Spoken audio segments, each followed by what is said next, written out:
மீண்டுமா இந்த மாலை வேளையில் ஆண்டுடைய பாதத்துக்கு வந்திருக்கிறவங்கள் அனைவருக்கும் அன்பின் வாழ்த்துக்கள். விசேஷமாய் இந்த நாட்களிலே நாம் கற்றுக்கொள்ளுகிற விஷயம், வானமும் பூமியும் படைத்த ஆண்டவர் நம்மையும் படைத்தார். வானமும் பூமியும் படைத்த ஆண்டவர் நம்மை படைத்தார். நம்மை அவருக்காக படைத்தார். ஆகவே ஒரு நோக்கத்தோடு நாம் படைக்கப்பட்டிருக்கிறோம். அந்த நோக்கம் என்ன? அவருக்கு மகிமையை கொண்டு வர வேண்டும். அப்போ மகிமைன்னா என்ன? அவரை போல வாழ்ந்து காண்பிக்கிறது. அவரை போல வாழ்கிறதுனா என்ன? இப்படி ஒவ்வொரு காரியமாக பார்த்து கொண்டே இருக்கிறோம். இன்றைக்கி நாம் அவருடைய குடும்பத்தில் ஒருவராக இருக்கத்தான் ஆண்டவர் அழைத்திருக்கிறார். ஆண்டவருக்கும் ஒரு குடும்பம் இருக்கு. பூமியில் நமக்கு ஒரு குடும்பம் இருப்பது போல அவரும் நம்மை அவருடைய குடும்பத்தில் இணைக்க விரும்புகிறார். So we are in the family of God. We are in God's family. சபைக்கு தேவனுடைய வீடுன்னு பேர். தேவனுடைய வீடு, சபை தேவனுடைய வீடு. கர்த்தருக்கு ஸ்தோத்திரம். சபை தேவனுடைய சரீரம். நம்ம எல்லாரும் அவருடைய குடும்பம். நேற்றைக்கு வாசித்தோம், பரலோகத்திலும் பூலோகத்திலும் உள்ள முழு குடும்பம். அப்போ கர்த்தருடைய பிள்ளைகளாகிய நம்ம எல்லாரும் அவருடைய குடும்பம். அவர் குடும்பத்துக்குள்ளே வந்துவிட்டோம். அவர் குடும்பத்தில் அவர்தான் தலைவர். ராஜாதி ராஜா இயேசு என்றென்றும் ஆண்டிடுவார்னு பாடுறோம். அவர் குடும்பத்தில் பிரதானமானது என்ன? அதை தான் இன்றைக்கி நம்ம பார்க்க போகிறோம். What is very important in the family of God? தேவனுடைய குடும்பத்தில் முக்கியமான விஷயம் என்ன? தேவனுடைய குடும்பத்தில் குடும்ப தலைவராகிய ஆண்டவர் நம்மிடத்தில் என்ன எதிர்பார்க்கிறார்? தேவனுடைய குடும்பத்துக்கு வந்தவுடன் ஆண்டவர் நம்மிடத்தில் எதிர்பார்ப்பது என்ன? ஆண்டவருக்கு ஸ்தோத்திரம். 2 காரியங்கள் தான். ஒன்று அவரை நேசிப்பது, 2வது அவருடைய பிள்ளைகளாகிய மற்றவர்களை நேசிப்பது. இந்த 2க்கும் தான் அவர் நாம் பழக வேண்டும் என்று விரும்புகிறார். ஆண்டவருக்கு ஸ்தோத்திரம். தேவனுடைய குடும்பத்தில் சேருவது எப்படின்னு நேற்றைக்கு பார்த்தோம். தேவனுடைய குடும்பத்தில் நாம் எப்படி இணைகிறோம், எப்படி அவருக்கு பிள்ளைகளாகிறோம்? அவருடைய நாமத்தின் மேல் விசுவாசம் உள்ளவர்களாய் அவரை ஏற்றுக்கொண்டவர்கள் எத்தனை பேர்களோ அத்தனை பேர்களும் அவருடைய பிள்ளைகள். அவருடைய நாமத்தின் மேல் விசுவாசம் உள்ளவர்கள், அவரை ஏற்றுக்கொண்டவர்கள் அவருடைய பிள்ளைகள். அப்போ அவருடைய பிள்ளைகளாக நாம் மாறுகிறோம். அவர் மேலே விசுவாசம் வைக்கும்போது அவருடைய பிள்ளையாக மாறுகிறோம். நாம் அவருடைய பிள்ளையாய் மாறிவிட்டோம் என்பதற்குரிய அத்தாட்சி தான், அடையாளம்தான், வெளிப்படையான அடையாளம்தான் ஞானஸ்நானம். நான் இப்போ ஆண்டவருடைய பிள்ளை என்ற ஓப்பன் டிக்ளரேஷன், ஒரு வெளிப்படையான அறிக்கை. நான் இப்போ ஆண்டவருடைய பிள்ளை. கிறிஸ்தவர்களில் ரகசிய கிறிஸ்தவர்கள் ஒன்று கிடையவே கிடையாது. சீக்ரெட் கிறிஸ்டியன் நம்ம இருக்கலாம், நம்ம சீக்ரெட்டாக இருக்கலாம். ஆண்டவர் எங்கேயுமே பைபிளில் ஒரு ஆள் ரகசிய கிறிஸ்டியனாக இருக்கணும்னு சொல்லவே இல்லை. ஒரு அலையில் சொல்லாமா? நீங்கள் கிறிஸ்தவன் ஆயிட்டீங்கன்னா ரகசியமாக இருக்க முடியாது. கஷ்டத்தினால, பிரச்சனையினால, உங்கள் சூழ்நிலைக்கு நீங்கள் வெளியே சொல்லாமல் இருக்கலாம். ரகசியமாக நான் யாருக்கும் தெரியாமல் நான் ஆண்டவரை விசுவாசிக்கிறேன், வெளியே சொன்னால் பிரச்சனை நீங்கள் நினைக்கலாம். ஆனால் ஒரு கிறிஸ்தவன் அவன் ரகசியமாக இருக்க முடியாது. இயேசுவை நம்பினால், இயேசுவை ஏற்றுக்கொண்டால், இயேசு கிறிஸ்துவை நீங்கள் விசுவாசித்தால் நீங்கள் அவரை அறிக்கையிட வேண்டும் என்று அவர் விரும்புகிறார். வஸ்திரத்தை தொட்டால் ஒரு பெண் சுகமாகி அப்படியே போகலாமே. இயேசு அமைதியாய் போகலாம். நம்மளை யார் தொட்டா என்ன? சுகம் கிடச்சிது, பரவாயில்ல, சுகமாயிட்டு போகிறாங்கன்னு அவர் பாட்டுக்கு அமைதியாக போயிருக்கலாம். அந்த பெண்ணு பாட்டுக்கு அமைதியாக போயிருக்கலாம். ஆனால் நின்று சொல்கிறாரு, என்னை தொட்டது யார் என்று கேட்கிறார். அந்த பெண் மறைந்திருக்க முடியவில்லை. அப்பொழுது உடனே எல்லாருக்கும் முன்பாக சொல்லுகிறாள். கண்டிப்பாக ஒரு சாட்சி சொல்கிறாங்க. அப்போ ஆண்டவரை ருசித்தவங்க அவரை பற்றி சொல்லணும். ஆண்டவரை ருசித்தவங்க அவரை பற்றி சொல்லணும். ஒரு குடும்பத்தில் பிள்ளை பிறந்தால் அப்பா அம்மாவுக்கு இருக்கிற எல்லாம் அந்த பிள்ளைக்கு தான் சொந்தம், வாரிசு. அதே போல் நம்ம தேவனுடைய குடும்பத்துக்குள்ளே வரும்போது தேவனுடைய சுதந்திரவாளி ஆகிறோம். நாம் பிள்ளைகளானால் சுதந்திரருமாமே. நம்ம பிள்ளைங்கன்னா சுதந்திரம் என்ன? சொத்துக்கு நம்ம தான் உரிமை கொண்டாட முடியும். அவன் சுதந்திரவாளி, இஸ் அ ஹேர். அவன் சுதந்திரவாளி, அவர் தாங்க வாரிசு. அப்படி சொல்கிற மாதிரி ஆண்டவருடைய சகல ஆசீர்வாதங்களுக்கும் நாம் சுதந்திரவாளி. அவர் நமக்கு வைத்திருக்கிற ஆசீர்வாதங்கள் நம்ம உலகத்தில் பெருசா நினைக்கிற பணம், பொருள், சொத்து, நிலம், பூமி இதெல்லாம் இல்லை. இதெல்லாம் அற்ப விஷயம். அவர் நமக்கு வைத்திருக்கிற ஆசீர்வாதங்கள் ஆவிக்குரிய ஆசீர்வாதங்கள், உன்னத ஆசீர்வாதங்கள்.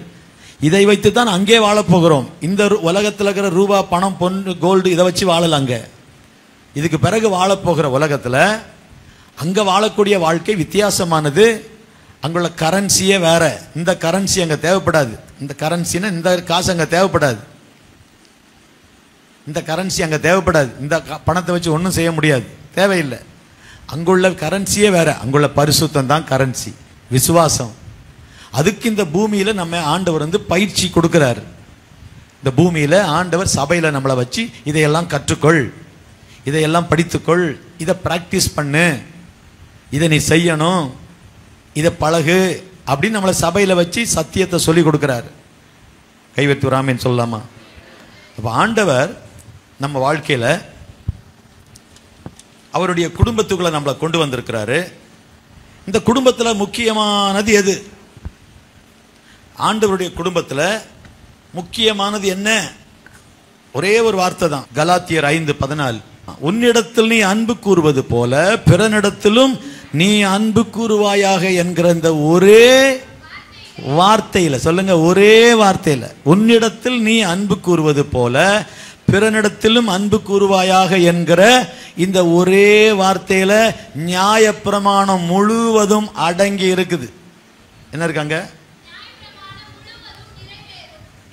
ஒரு வார்த்தை.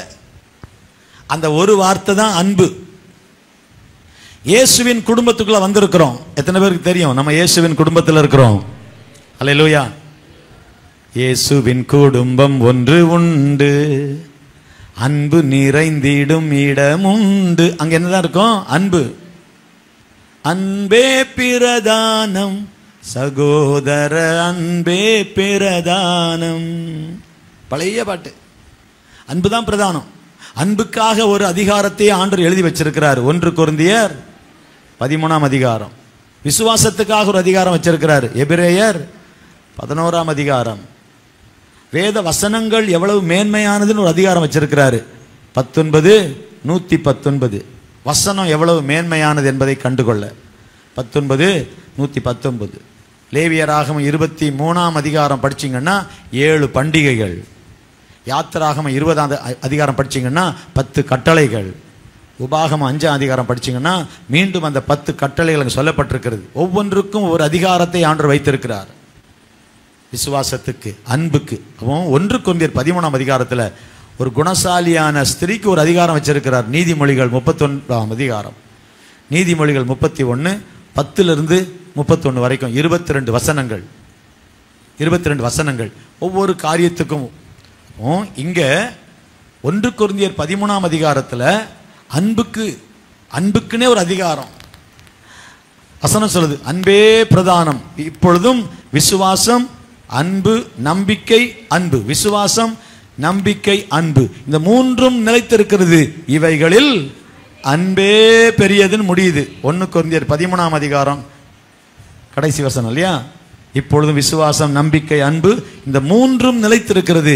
இவைகளில் அன்பே பெரியதுன்னு போட்டிருக்கு. தேவனுடைய குடும்பத்தில் இருக்க வேண்டியது அல்லது இருப்பது அன்பு.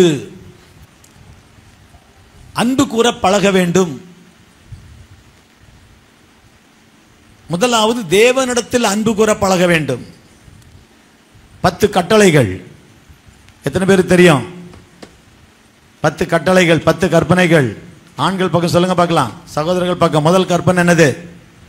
முதல் கற்பனை, என்னை அன்றி உனக்கு வேறு தேவர்கள் உண்டாயிருக்க வேண்டாம். இந்த பக்கம் ரெண்டாவது, விக்கிரக ஆராதனை செய்யாது. அதான் நோ ஐடல் வர்ஷிப். ஒன்று அவர் தான் தெய்வம்.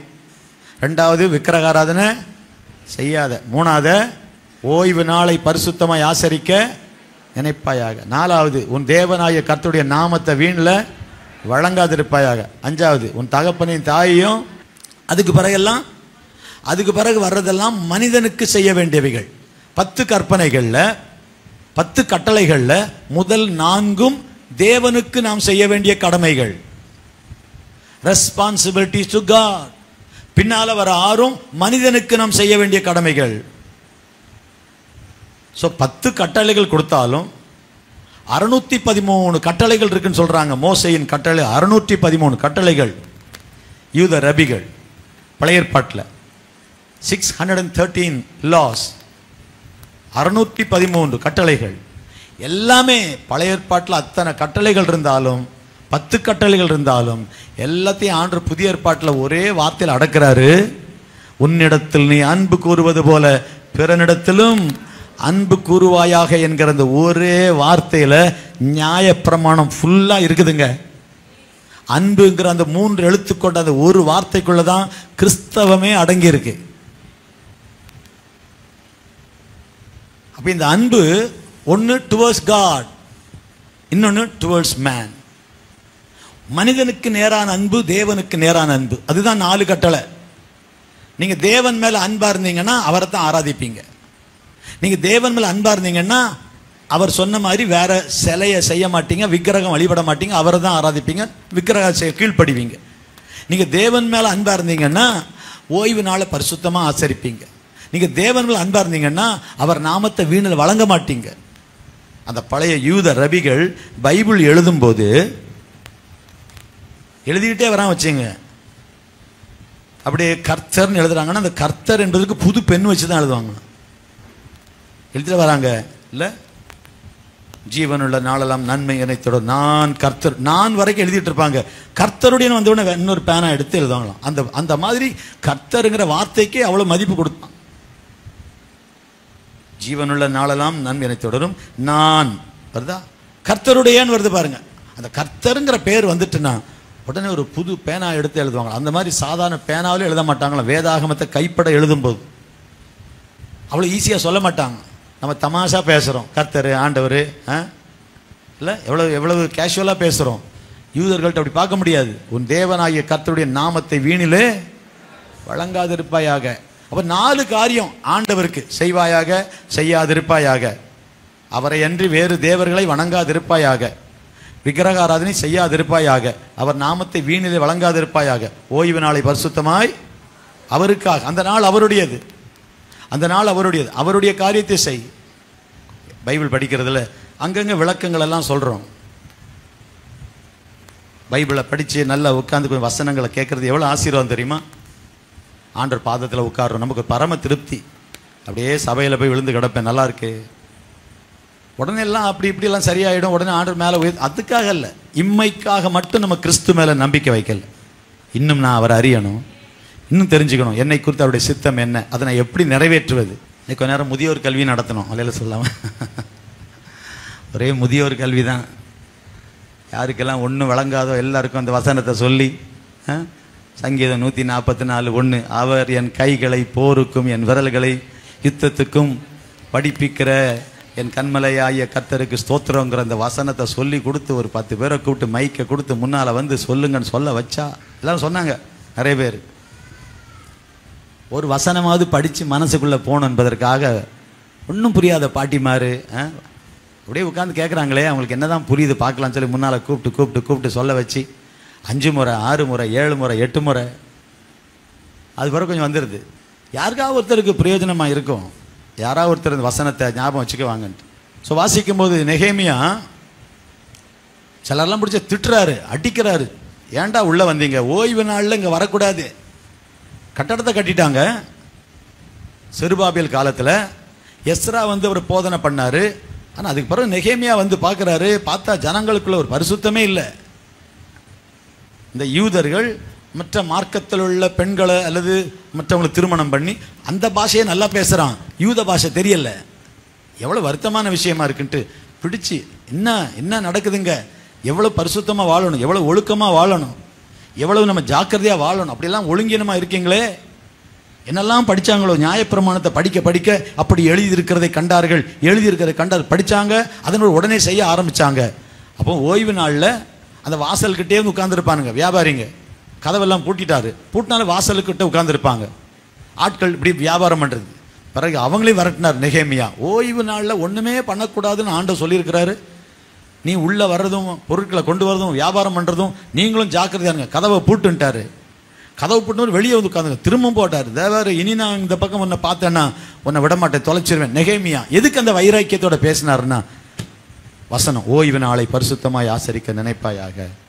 அப்போ முதல் 4 கட்டளைகளும் ஆண்டவருக்கு இதை செய்தனோ இதை செய்தனா இதை செய்தனா அப்படி நீங்க யோசிக்க வேண்டியதில்லை. அவர் மேல அன்பு வச்சிங்கன்னா அவருக்கு பிரியமா தான் நீங்க நடப்பீங்க. ஆமேன் கேட்கலாமா? அவர் என்ன எதிர்பார்க்கிறாரோ நீங்க செய்வீங்க. அப்போ தேவனை நேசிக்கணும், தேவனை நேசிக்கணும். அதுக்கு நம்ம பழகணும். உன் தேவனாகிய கர்த்தரிடத்தில் உன் முழு இருதயத்தோடும் உன் முழு ஆத்மாவோடும் உன் முழு பலத்தோடும் ஒரு முழு மனதோடும் என்ன செய்வாயாக? சொல்லுங்க, அன்பு கூறுவாய். அப்போ ஹவு டு லவ் காட், ஆண்டவரை நேசிக்கிறது எப்படி தான் பார்த்துக்கிட்டே வரோம்.